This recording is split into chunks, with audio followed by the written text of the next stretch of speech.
Hello, everybody. Welcome back for another Max Off-Road Podcast, Remote Rip Edition. This time around, me, Josh Schaecher, and Ryan McCaslin are driving home from the Tennessee Knockout and just doing a little recap on the whole event. We go through the top 20 riders and just talk about the things that we saw with each rider, the standouts of the event, and everything in between. This is a great little podcast. It's casual. It's fun. We had a couple little technical difficulties, but no problem. Let me know if you like it in the comments. Before we get rolling, we got to give a quick shout out to our sponsors. First and foremost, Ada Motorcycles. My 300 ran flawless all weekend, and I'm actually packing up right now to leave for Italy for the ISDE. I leave tomorrow morning. I'll be running the 252 stroke there. I'm obsessed with that bike. Also, slavensracing.com. By riders, for riders. These are my preferred retailer. These guys are super knowledgeable in the off-road space. They can point you in the right direction for anything that you need. Absolutely love these guys. slavensracing.com. Tell them I sent you and they'll be extra nice to you? Probably not. Bulletproof designs, high quality, built aluminum, protective equipment for your dirt bike, based right here in the USA, made in the USA. Guaranteed, if you break apart, send it back. They'll send you a new one. These guys are awesome. They come to all the hard enduros. They support the whole Hawaiian crew. Mr. Bud and his crew are always down to just chill and have a good time. Great company. They support hard enduro, so you should support them. Onyx Off-Road. Enter code MAX15 for a shot at the Elite account. I'm a big time Onyx user. In fact, I was just scrolling through Onyx looking for some Indian ruins and some creeks and some places to go scour for some arrowheads. That's one of my favorite things to do on there. And then the 3D feature, being able to tilt and see the terrain layout is just unbelievable. It is the sickest feature I've ever seen. I mean, this is a new feature. 100 years ago, if you showed that to somebody, they'd be like, are you kidding me? This is impossible. No way. Well, it's possible. There is a way. Onyx Off-Road. Thanks, guys. Plu's Tires, tire company out of the UK. The Tough One rear tire is my favorite hard enduro tire. It's the best one I've ever used. Gets great traction. Nothing more to say about Plu's. They're coming on the scene. They're doing a great job. Their goal is to have high-performing tires at an affordable price, and they're doing that. If you have any questions about them, feel free to comment or reach out to me directly. Thank you, guys. I hope you enjoy this episode. Let's get into it right now, baby. I don't trust this setup here. Yeah, it's not ideal. How would we mount it with the Peak Design thing, though? I don't think we would. Screw it right into the dash. Like, all we got is these 3-inch wood screws. Fuck it, send it. Is that bag going to be in the shot right there, Junior? Well, no, we don't want a bag in the shot if we don't have to. Josh is a magician. He can do stuff. Oh, we're pretty locked in. Fuck, that looks actually pretty good. Did you recorded it? Yeah, Ryan started it. So we're rolling. You want me to double check? If you want to. 54 seconds. Perfect. We're rolling? You ready for that? Connect my maps to it? Yes. Yeah, that'd be awesome. Here, let me do this, and I'll connect to your phone. So we do CarPlay. Turn your Bluetooth on. What's up, everybody? Welcome back for another episode of the Max Off-Road Podcast. Today, I'm with my partners in crime, Josh Schaecher and Ryan McCaslin. We're on the way to the airport after a successful Tennessee Knockout event, and we figured we'd come on here and rip a podcast, talk about the riders, talk about the event, and just get something out there for you guys. I think we're just going to go through the top 10 riders and just talk about their performances. But before we get to that, why don't we just talk about the event as a whole? From my perspective, media guy, I spent a lot of time walking around the pits. It looked like everybody was having fun. There was people from all over the world there. There was people from Australia. I met a lot of local people. Sounded like we had over 500 entries, so it seemed like a successful event. Lots of cool companies there. Everybody running around, enjoying it. I saw a little miniature 513 Ryder LeBlanc replica unit walking around. Billy Bolt and Manny Lettenbichler were signing autographs left and right. Always cool with the fans, just like all our U.S. hard enduro riders. From my perspective, it was a successful event. Josh, how did things look from your end? Yeah, I agree. Out on the course, it was kind of the same vibe. Like, everybody was really happy, even if they were tapping out, that they got the experience they did. I'm stoked that the weather held up. The dirt ended up being super awesome. And yeah, like I said, I think we were able to elevate the difficulty of each race as it progressed, even more than we had in the past. And that's something that I think TKO has been missing out on, is like guys coming back saying how it was like kind of an easier race and stuff. But I think we hit the mark, because as we worked through those knockout rounds this weekend, it was like the The number of riders that we were trying to knock out for the next race was just a little bit less than the number of riders that qualified for or actually completed the race in the time limit. So, yesterday going into TKO2, we had 36 riders before the cutoff and only 30 riders actually qualified for TKO2. So that to me means we hit our mark pretty good. Absolutely. And there's a couple new sections. There's a section called Chuck U, and we also came down Lambkin Falls, which was a super chunky, gnarly downhill creek section. And those proved to be really good film spots, lots of good action, multiple lines everywhere. And just like normal there at Tennessee Knockout, those low creek sections, first tracks through are the best tracks, because once you start spinning tires, kicking off the leaves, it just continues to get worse and more slippery. The moisture starts to come up. And it was interesting. I got to spend some time in Chuck U and watch all the riders come through and see who did it best, what people were doing differently. It was cool to see that back-to-back comparison. That's going to be on the Max Cam. But yeah, what'd you think of those sections, those added sections? I didn't see Lambkin Falls, the additional section that we cut out this year in the race, because I was down on a different part of the racetrack, but I'm really looking forward to seeing how the boys rode down it. And my highlight sections would have been Eric's Maze. That's a river that we put in like 3 years ago, and it's super wide, ton of lines. None of the lines are good, so it's pretty much perfect, and we sent 60 guys through that thing, plus all the e-bike class, the e-moto classes. Even the amateurs ended up in that creek. So, and then Bad Behavior, which is kind of a new feature. It's something that we've ran through in a really easy way, but we went out there and marked it in for some really big option sections and chunky rocks, mossy rocks, and then from there into walk in the park. But I was stoked to see how many people went through those sections. Like I said, when there's multiple lines and you see the top 5 guys through and they pretty much all execute it differently, that's a good section to me. Yep, 100%. And I think you said it, Josh, multiple lines with hard enduro is kind of the name of the game. It's really hard to make difficult sections that have multiple lines where each line is equally as difficult. A lot of times one line will be the easiest line, and that's where everybody will end up going. And that's another reason why the Trials Training Center is such a great venue for what we do. We have these big, wide river sections we can run guys up, cool hill climbs, and just lots of opportunities to give riders a chance. Give them a chance at trying different lines and getting up through some challenging terrain. Yeah, actually, I noticed that reminds me of something about the main event race course. As soon as I thought like one of those hill climb lines was going to become the favorite, the primary, and the guys would start beating the heck out of it, it would degrade so much and deteriorate or whatever. Roots would start showing, rocks would start showing, so then it would push them over to the line to the left, and they'd start breaking that one, and eventually that one got bad. And the way we cut it out, a lot of those hill climbs could have up to 5 lines on them sometimes, and I think they all got touched by the end of the main event. I mean, from the hot laps on Saturday afternoon, getting beat up there, to the end of the main event, I think all the hill was used. Totally. Yeah, and I also feel like the course held up well as well. Like, it's not like we didn't have like 3-foot trenches or anything like that going up these hills. I feel like the hills kind of, because of the root base, there's only so deep you can go. So I don't know. It was such a sick race. To be a spectator at that race is such an awesome thing, and to see Red Bull Ravine filled with people with horns and action and screaming and yelling, I feel like as a hard enduro enthusiast, that's what we look for. That's what we're always talking about. We're always like, the Europeans, they have chainsaws and air horns and they're all gathered around and they all love it. Well, guess what? It's the same way in Tennessee Knockout. Yeah, Tennessee Knockout's like a dirt bike festival, and that gets it a lot closer to the big races that we all know about that happen in Europe. Erzberg, to me, from the first time I went, it reminded me this is like a dirt bike festival.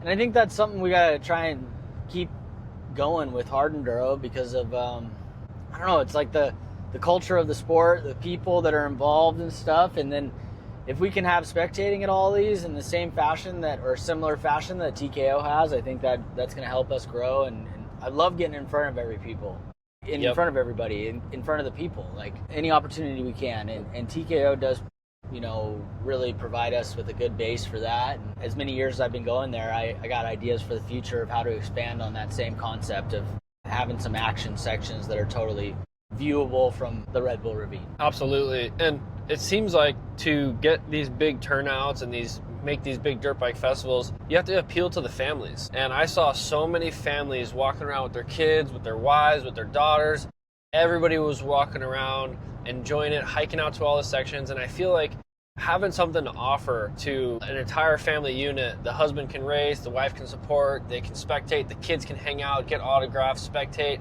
I feel like that's such an important element. You know, the race is one part of the event. If all you have is a great race, then all you're going to get is great racers. If you have a great event and you appeal to families, then you're getting more people, more everything. Yeah, I mean, aside from the spectating, which is awesome because it's really convenient within the facility, whether it's the long race, the short races, or you can even get out into the mountain and it's not that far to see another section. But the pits were action. I mean, we got all the trucks there, the sponsors getting the front row seats on the path in up to the starting line, and branding was done well, and USWE's out there freaking slinging beers and doing autographs with the pros, and I mean, lots of stuff. Red Bull guys building trophies right there for the event in the parking lot. So action. Another thing I just thought of is, Las Fajitas Mexican Grill. That's maybe where we could get margaritas. But another thing we were thinking about is, you know, the appealing to the lowest level rider. The beginning on Saturday is basically when the lowest level amateur riders go out and take on the course. And there was some pretty low level riders that went out there and took on the course. And I mean this in the most positive way. These people are brave. It takes courage to go race Tennessee Knockout not being that great of a rider. It's scary enough as a good rider. Could you imagine not being a great rider? But I think providing that opportunity for regular people that want to just show up and say, hey, I raced the Tennessee Knockout. Even if they get knocked out after the first 27 feet, at least they signed up, they put their helmet on, and they started the race. And I feel like providing that opportunity for the community is very important. Yeah, I agree. And I think we even elevated that experience for the initial riders, the C amateurs and whatnot, because we extended the qualifying loop. And I think to get a warm-up ride, you know, we went from having it be like 1.5 miles to 2.5 miles, or 1 mile to 2.5 miles, more or less. Give them a little single track, and some of these amateurs were out there riding for 2+ hours just on that. Perfect. Which is a good warm-up. I mean, it was pretty mellow, but this is like, hey, this is what you're in for tomorrow. But hey, they got 2 hours of ride time. We weren't sitting still the whole time. They were moving, making progression and stuff, getting through the course, chipping away. And I think that really that starts off the weekend, because that same person is probably only going to make it, you know, is not going to qualify out of the first TKO on Saturday. By getting a ride time on Friday, getting ride time on Saturday, they're getting a good experience. And they get to watch all the pros. You know, we get to showcase the pros later. And you know, let's remember, hot enduro is all relative. Not everybody can go up steep hills, ride up creeks. For a lot of people, hard enduro is just riding standard single track, smooth flowy single track. That is challenging enough to them to call it hard enduro. So really lowering the level of that course seems like a great way to get people into the sport. Yeah, and I got all kinds of ideas for formatting stuff, but that's for another podcast and another time. Yes, sir. Well, why don't we get into the nuts and bolts of this event? We're just going to go through the top. Let's just go through the whole main event, 1 through 69, and we'll talk about, or how many people were in the main? 30. 1 through 30. 20, sorry. 1 through 20. 30 was the race before. And we can just do a quick breakdown on the riders, what we saw from each rider, and all that. Yeah. First place, Manny Lettenbichler. This guy, when he shows up, he delivers, and he did it once again. He won TKO 1, he won TKO 2, and then he won the main event. Yeah, he looks pretty locked in. Obviously, he's #1 in the world right now. Pretty dominant last few years, and it showed again this weekend. You know, Tristan and Billy were on him and keeping him honest, actually ahead of him in the beginning. And once Manny finally got into the lead after the other boys made a couple mistakes, he rode pretty much mistake-free. In fact, I feel like his pace never really changed throughout the race. I don't think so either. It wasn't crazy blistering fast, but it was clean and quick, you know, and he just kept moving, kept his head held high. And it was amazing to watch. And I mean, guys, we're talking about extremely technically difficult obstacles between hill climbs and these rock splatters they were going up. I mean, extremely difficult, and he nailed it every lap, every time, not a single big mistake, and he just kept moving forward. If he would have made a big mistake on that rock or something out of that creek, I could have seen Tristan closing in and having another shot at it, but he didn't make any mistakes. He was steady. He never even took his goggles off. He rode well all weekend. I think he got the lead on lap 2. Yep. Lap 2, and He was Tristan patient. and Billy stayed with him. They were all within like 10 seconds of each other for another couple laps. Yep. But then he started to stretch it out. It'd be Yep. like 5 seconds a lap or something to the point at the end. I think he was 40 seconds ahead and ahead of Tristan. And dude, Tristan wasn't like riding bad or by any means. He was giving it everything he had and pretty darn clean other than one mistake. And that's when Manny was able to get ahead of him. And I just want to say, not only did Manny ride well, but every time I saw the guy, he had a smile on his face. He was interacting with fans, signing autographs. Every time he was asked to do an interview or, hey, Manny, can we take a photo? Yes, yes, yes, absolutely, absolutely, yes, absolutely.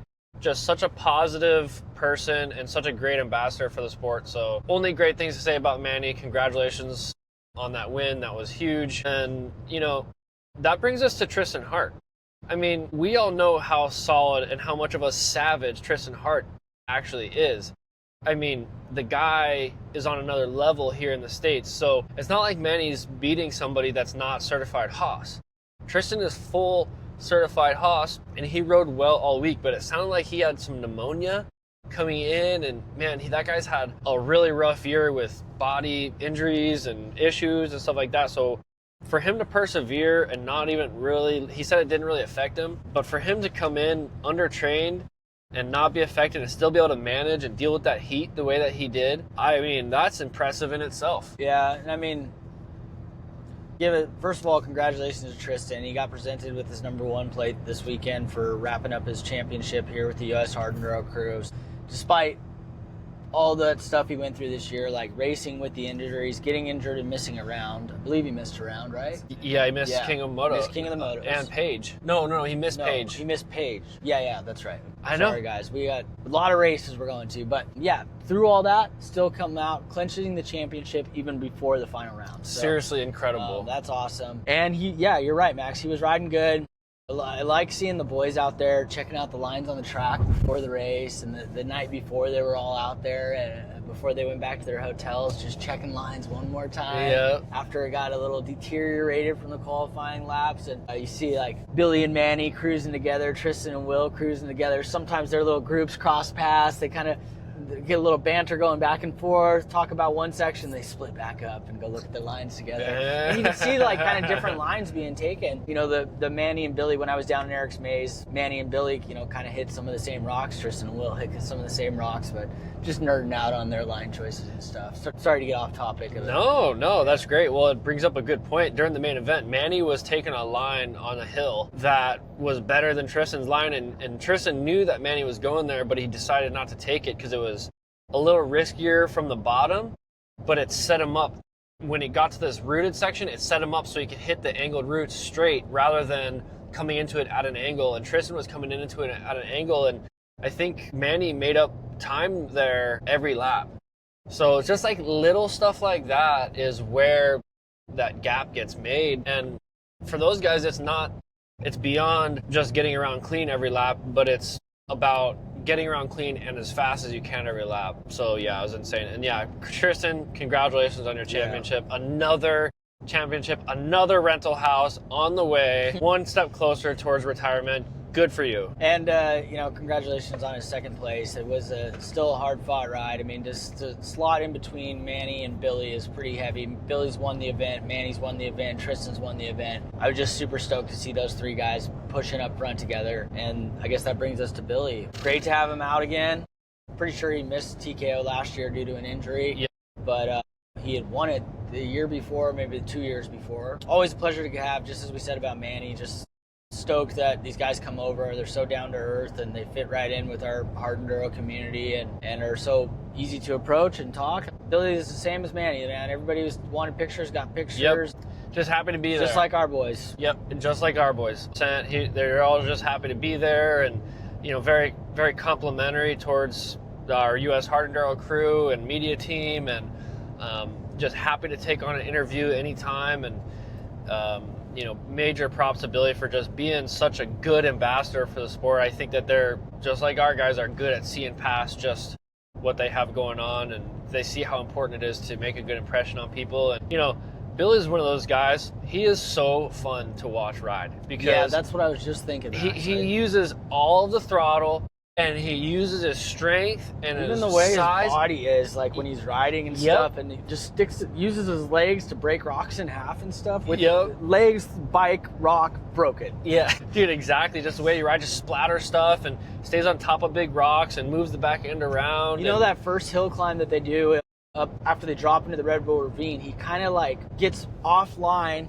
pushes his back wheel to the inside of the corner he's trying to do at the top of the hill. He never lets off the gas, just starts modulating with the clutch, flings off his bike, feet on the ground, the RPMs never drop, just managing the clutch, gives it a little push, slings his leg back on, and almost seemed like he did it just as fast as he would have if he had cleaned it, but somehow managed to pull it off with dismounting from the bike and getting back on. 100%. It was super sick to see him ride, especially he's just so aggressive on the throttle, just up the hills, and he also weighs quite a bit more than the other guys, so he probably needs to give it a little bit more throttle. Yeah. A guy like Ryder LeBlanc, he's going to be a little easier to shoot up on the top of a hill than a big horse like Billy. Yeah. So we put a little kitty cat on a Husqvarna and send it up the hill, or you put a horse on the Clydesdale Husqvarna and send it up the hill. Exactly. So yeah, congratulations, Billy, on a podium. He told us after the race he's there to win. So he wasn't entirely stoked with the third, but he's also like, hey, it's a podium finish. I'm happy to be here. We're healthy, and it's all good. Credit to Manny and Tristan once again, because I feel like this kind of race could really suit Billy well. Yep. He's the kind of guy who's good at explosive sprints and sending big lines to make shit happen. So yep, totally. Those guys must have all been working damn hard to get those top 3 positions. So then sleeper. Will. What do you say, Max? At the shot clock, when the buzzer was ringing, Will brought it home for the 4th place. Not only did this 4th place get him 4th place on the day, but it put him in 2nd place in the U.S. Hard Enduro Championship. That last lap pass earned him 2nd in the U.S. Hard Enduro Championship, which is great. His first year on the Sherco, his first year with Liam. I love those guys, love to see success coming from their camp right now. Will Reardon is a closer. Don't forget it. The guy stayed in the fight until the very last lap. In 6th place. Year long. He was in 6th place the whole race, and he passed Cody and Ryder on the final lap to clinch 4th place in the race, and that was for 2nd place in the championship. Will Reardon is a closer, and what a massive success. I think of all the wins and all the podiums and everybody, I think that this is the most substantial success story here at Tennessee Knockout this year. That's a good point. Yeah, I agree. I mean, Manny's won races, tons of races, right? Tristan, he's won a few championships. Billy, 3rd place. He probably doesn't want to talk about it. But Will Riordan getting that 2nd place in the championship from fighting all year, never giving up, clawing his way into those positions every race. So such a great success story. It was cool to see Will and his mechanic Leroy. They were emotional. I mean, that was a huge moment for him, and he's an underdog. He's scrapped together this Sherco ride last minute coming into this year, hired Leroy. They had no mechanicals all year. He rode well all year, and they just stayed in the fight until the very end. And that goes to show the power of just not giving up and just staying in it and just keeping that belief within yourself. I can't say enough good things about Will and his entire crew. Massive congratulations to Will and Leroy and the Reardon family. That's a big win for him, especially in this underdog scenario that they're in. Before we move on from Will to the next 2 guys, I want to just break down that pass. I was fortunate enough to be right in front of it when it happened on the last lap.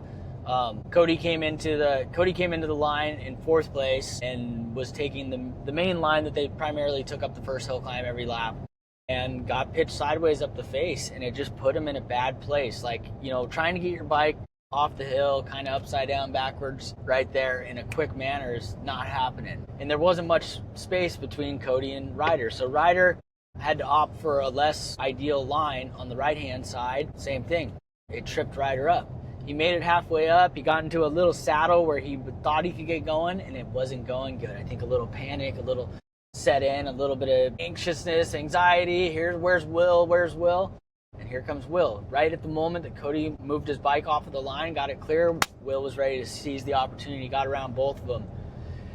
At that point, Ryder was almost up the hill, so Ryder left the section in 5th place, where he kind of started the section. Realizing he missed an opportunity to get that 4th place, he was pretty fired up about that, and you could see him trying to chase Will down so bad. Like, I don't think I saw anybody go through the rock garden part of the creek as fast as Ryder LeBlanc did that lap, on the last lap trying to close out on him. Well said. I mean, I didn't see the pass, and it's just such an amazing way, and you know, to capitalize on those opportunities that present themselves, that is not an easy thing to do. So once again, another shout out to Will. And then that brings us to Ryder in 5th place, yeah? Yeah. I gotta say, Ryder was going up these hills as good, if not better, than everybody all weekend. Good. I mean, he was rocketing up these hills. He's able to apply the power and get power to the ground in a way that the most comparable was Eddie Carlson on the Stark. He was the only one that was able to get that same amount of drive. And man, Ryder LeBlanc looked great all weekend.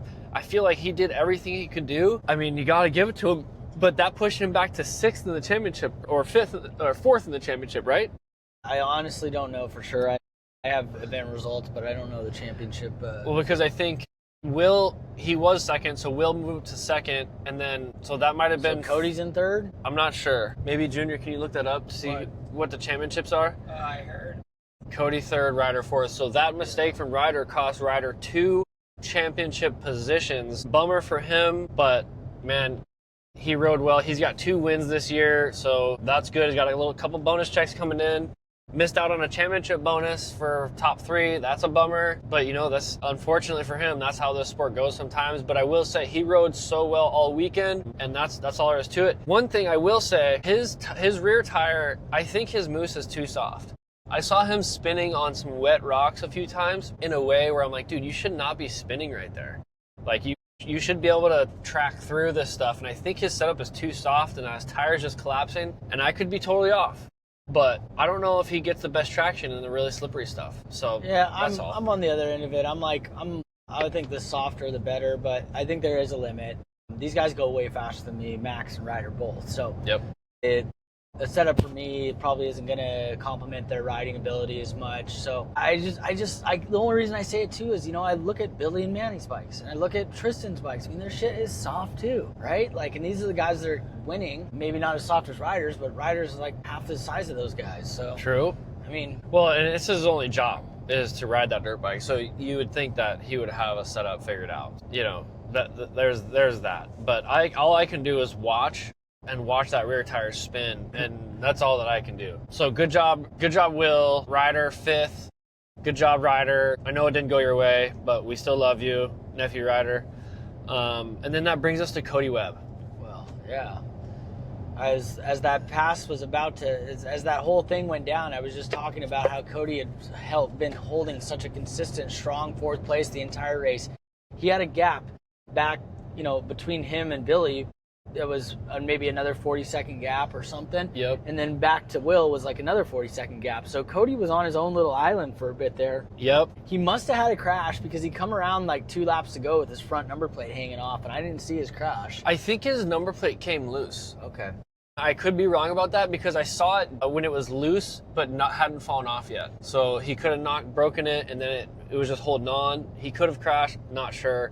But, you know, you got to give it to him. I mean, Cody put a 300 kit in his YZ for this weekend, and it looked like that was a massive improvement. He was able to pull up those hills without the bike falling on his face, and he said it was a complete game changer. So it sounds like he's learned what needs to be done to get his bikes ready for hard narrows, especially next year. That was kind of his goal coming into this year. And, I mean, he rode well. I did some follow cam on him, and he's so fast on all the in-between stuff, too. He's just always so solid at Tennessee Knockout. The level of competition is just so high right now. It's tough, but... I think if we, you know, had a main event that had some more wild rock garden stuff... Like technical. Less hill climbs, I think we might see even a little more out of Cody. He's just... I still see him do stuff that other guys don't. right? Like some of it, I mean, not that they can't, but Cody has an eye in this experience. I mean, he's one of the oldest guys in the class. The way he makes choices and then his trials ability on top of that is a really good combination when it comes to these giant rock gardens. Especially a guy that's spent so much time at TKO. He is the most winningest rider of the Tennessee Knockout. I think it's 5 wins. Yeah, the boys are going to have to do some work to catch up to that still. Tristan's got 3 or 2 or 3, I think. Yep. Timeout on Junior, will you look for a Mexican place? We will have enough time if you guys want to stop. Yeah, absolutely. Yeah, I'll get one queued up. Yeah, I was trying to look, but I get distracted. 4.5, 4.6 or above, please. It has to have margaritas. Yeah.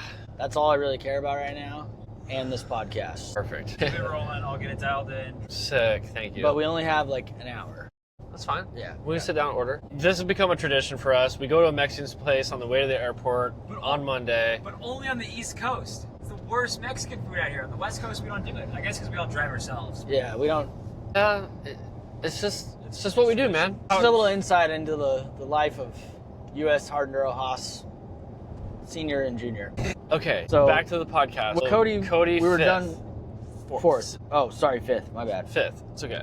Cody, good ride. You're a savage. Cody looked absolutely cooked after the main event. Everybody did. It was freaking hot. Sixth. Cody sixth. It was super hot, and he looked cooked. It amazes me that he keeps coming back for more. He must love it. Good job, Cody. Yeah, I mean, Cody's whole program has been sick this year. I mean, I'm sure he's working harder than he did in the past. Well, I shouldn't say that, but I bet this Yamaha program for him is more work and more effort. I mean, he created the program, he built the team. So much work. Built the bike, and he's still R&D in the bike. I mean, the guy showed up. Anyways, thanks for coming, Cody and Mario and the whole crew, because we love having you guys. Yep. Thanks for sticking around, Cody, for as long as you have. The cheers for Cody in Red Bull Ravine were as loud as the cheers for the leaders. Yep. Cody is the man, especially in Tennessee. And you know what? Another guy that's so good with the fans and everybody else and just so always smiling, always happy to be there. I'm like, Cody, Dude, how are you like this all the time? I think the fans were heartbroken for him when he got passed for that when he lost that fourth place. Guaranteed. Because, dude, when he come rolling around after it was all said and done, he was gassed, and Ryder and Will were down the stream. That crowd erupted for him, and only half the crowd was there because they left because they knew the race was over. Nothing clears out quite as fast as dirt bikers after a race. Like, dude. I'm like, the race is still going. Okay, bye. Ready's on the way out. Leave it, pack her shit up, and go home. 7th, Eddie Carlson. Yeah, dude. This guy, I think Eddie, to me, was probably one of the most impressive riders there this weekend. I saw that guy ride up that Chuck U section that I was talking about earlier in TKO2. I went there and I saw everybody from Billy Bolt and back. And I'm here to tell you, that section deteriorated really badly. It got really wet and really slick. And once it got really wet and slick, everybody was struggling really bad. And Eddie Carlson went through there and barely spun a tire on that Stark. He just... Yeah, we were talking about this last night. Like, maybe there's a difference between the kind of traction you can get by just being able to modulate direct drive power. There's no engine clutch interruption. There's no piston going up and down that essentially gives you a power delivery like this, but constant. There's no drag. Maybe we were nerding out a little too much after the 3 beer buzz last night, but that's live. All right, we're back live again here. Technical difficulty, but we back at it. Brutal situation. A little bit of a brutal situation. It's Ryan's fault. And he was actually giving a shout out to the media team, but I take it back. We're ending, I think we left off on Cody Webb. The crowd loves Cody Webb. We all love Cody Webb. Awesome, Cody Webb, you're great.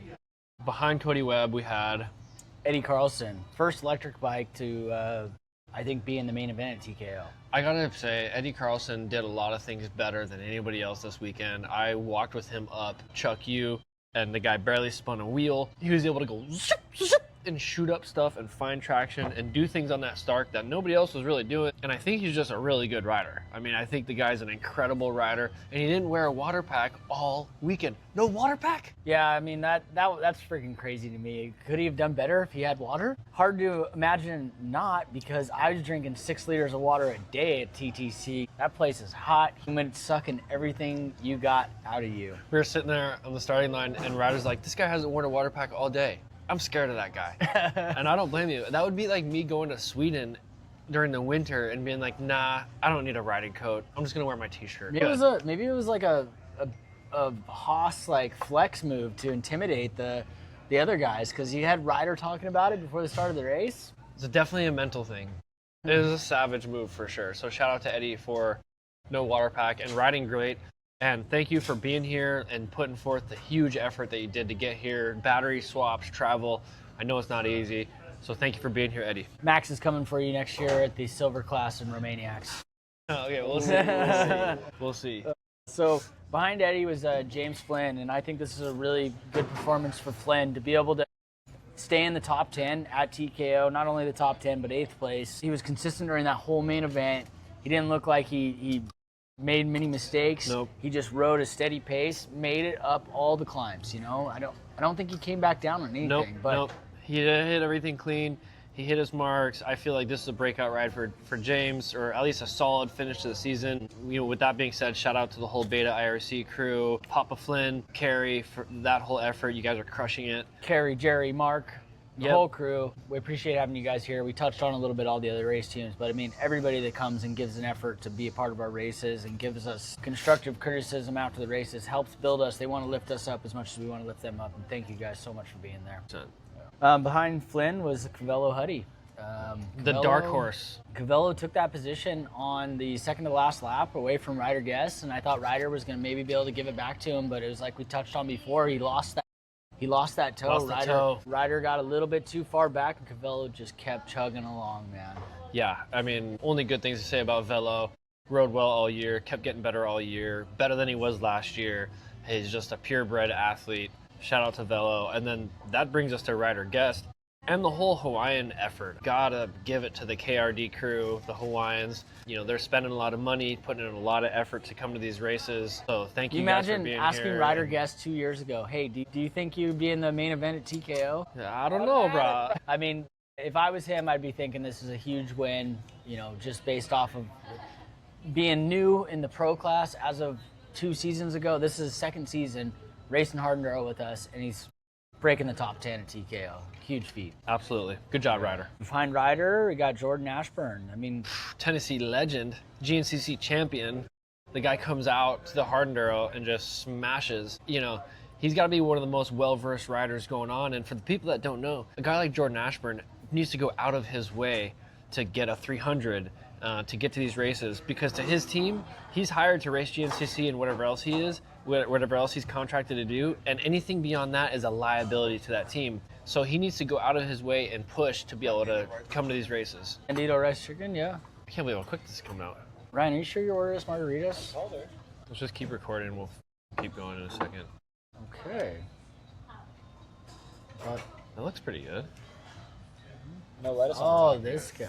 Oh, do I get one of those? Thank you. Yeah. You got a side of lettuce. And we ordered margaritas. You want to get the mezcal ones instead? See?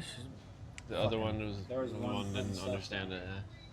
Can we get 3 of the mezcal margaritas? Trace, gracias. Shout out to Jordan Ashburn on the solid 7th place. That was insane. Thanks for being here, Jordan. We appreciate having some guys that can cross over from another discipline and spread the word about how cool these events are and stuff. And Absolutely. That brings us to Brandon Petrie. Hold on. Brandon Petrie. Pomegranate Pomegranate? or hibiscus. Standard. Can we just do like a standard lemon lime? No, we'll do 3. Oh, you make me feel so young. How old do you think I am? should be up here. Let me see your ID. Thank you. How long ago was that picture? 2018? Yeah, that sounds right. Damn, that's been a lot. It's an old ID. Expires 2000. Young MG. Okay, so after Jordan Ashburn, we got 2050. Brandon Petrie in 12th. That's a good ride for Brandon. Big, tall guy. Needs to go a little bit faster in the fast stuff, but does really well everywhere. Just kept it moving all day. Didn't make a lot of mistakes. Put it in Definitely. diesel mode. Good job, Brandon. Definitely consistent, road one pace, pretty mistake free. Now we got some sizzling fajitas coming in. Steak and chicken. Right here. Thank you. Let me help you since Josh was doing like a shout out to team or something. You were saying in the car. I know you added it like Brandon that. Petrie, good job. Beta RC, shout out to you guys. Danny Lewis in 13th. Danny, I don't even know how much you've been riding. Solid ride. Danny's got mad skill. Super awesome to see him come out, still be able to put it in that main event and show what he's capable of. Absolutely. And then you got Nico Piazza in 14th in the main. That's our first place A rider. Getting 14th in the main. That's an insane breakout ride for Nico Piazza, and I followed him up Chuck U, and he went up it as good as anybody. He was taking alternate lines. He was riding confidently. Good job, Nico. You're crushing. Nico's been putting in the work, doing the training. I know this kid back home, and he's hungry for it, and he's doing the right things. Yep. That brings us to Corin Calvert in 15th. That's a good ride for Corin as well. You know, not a lot of drama, kept it moving forward. Good job, Corin. Saw Corin make some nice moves, riding over rocks to straight line stuff where other people were zigzagging. Corin's got a lot of skill, and I think he's got a bright future. What about Chuck U? He rode really well in Chuck U.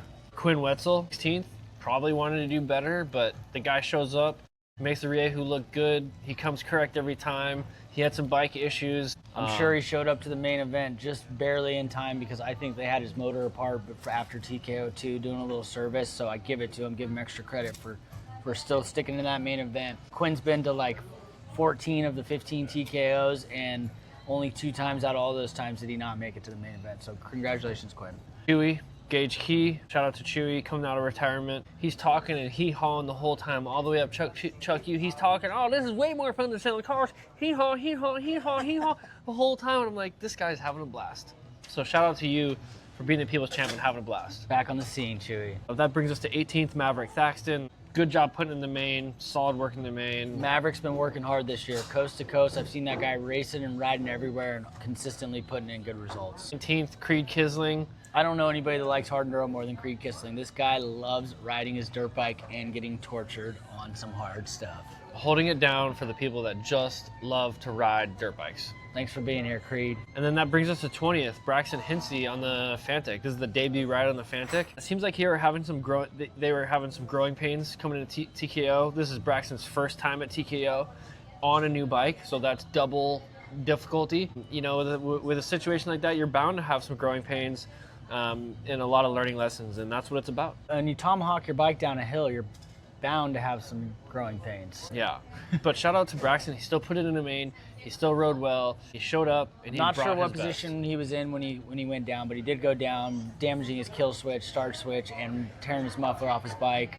But he was in there hanging, making it in the main. Beyond that, we got to give a shout out to Eric Bernard, Sean Finley, and the rest of the Tennessee Knockout crew. Josh has been working hard with them all week. This is one of the original hard enduro. This is basically the original hard enduro in the USA after Last Man Standing. So this is kind of the start of it all. They've been going on since 2011. It's a good reminder of how young the sport of hard enduro is in the US. Just shout out to everybody involved for making such a great event. Thanks to a lot of the people, a handful of the people that helped me, from Chuck, Travis, Wolfman, Chase got there on day one with me. We never left the property the whole time we were there. We were just riding and grinding. J-Lo and his crew for organizing the sweep team and the base course that we used and helping support us all weekend. Those guys did a great job. Susie and Burke, Dwayne, Mike Doherty, Mike Hathaway, Larry, the whole TTC staff. Man, it's a huge effort. It takes all of us to make this possible, and the people that helped me behind the scenes, so grateful for it. Thank you guys all so much. Brody and Pops. Gator, we couldn't do this without you, man. Yeah, Gator is such a huge part of the program. And then the whole US Hard Enduro crew, Josh, myself, Ryan, kind of leading the charge for the media team, Owen Gorsuch, Ian, and then Matt Musgrove, the glue that keeps the whole thing together. You know, everybody puts their best foot forward for days and days and days on end, and this was a great way to cap off a great 2020 Hard Enduro season. Thank you, everybody, for being there, all the spectators, all the riders, all the teams, everybody involved. Let's keep this train rolling, baby. Give a shout out to Cam Dog for cutest baby in the camp 2 years running. Shout out to Cam Dog. Thank you guys for watching. Catch you at the next one.